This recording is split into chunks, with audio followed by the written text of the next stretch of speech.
పాండవులు వాళ్ళ ప్రజలతో ఇంద్రప్రస్థానికి వెళ్ళినాక రాజ్యాన్ని మంచిగా నిర్మాణించుకుంటారు. పాండవులు వాళ్ళ రాజ్యాన్ని నవనిర్మాణం చేసుకున్న తర్వాత తమ తమ శక్తులని, ధైర్యాన్ని, ధర్మాన్ని, భక్తిని నిరూపించుకోవడానికి దేవుళ్ళని, ఋషులని, ఇతర రాజ్యంలో రాజులని మెప్పిస్తారన్నమాట.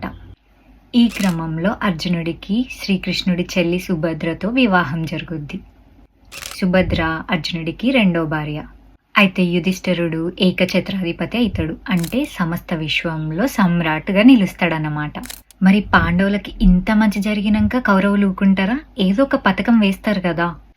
అవును, కౌరవులు ఒక పెద్ద పథకమే వేసిండ్రు. కౌరవులు ఇంద్రప్రస్థంకి వచ్చి నవరాజ్య నిర్మాణాన్ని నాశనం చేయాలని అనుకుంటారు.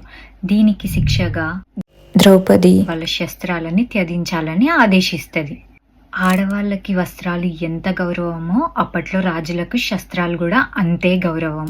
మరి యువరాజు దుర్యోధనుడు తన శస్త్రాలను తీసుకున్నప్పుడు అవమానంగానే భావిస్తాడు కదా. మరి ఇంతటి అవమానాన్ని దేనికి దారి తీస్తాడు?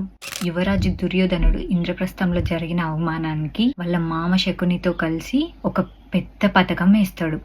అదేంటిదంటే పాండవులని హస్తినాపురంకి అతిథి స్వీకారం కోసం పిలిచి వాళ్ళ భార్యకి వివస్త్రణ చేయాలి, అవమానించాలి అని నిర్ణయించుకుంటారు. మరి పాండవులు అతిథి స్వీకారం అంగీకరిస్తారా? ఒకవేళ అంగీకరిస్తే ఆమెకి 5 భర్తలు, పంచ పాండవులు.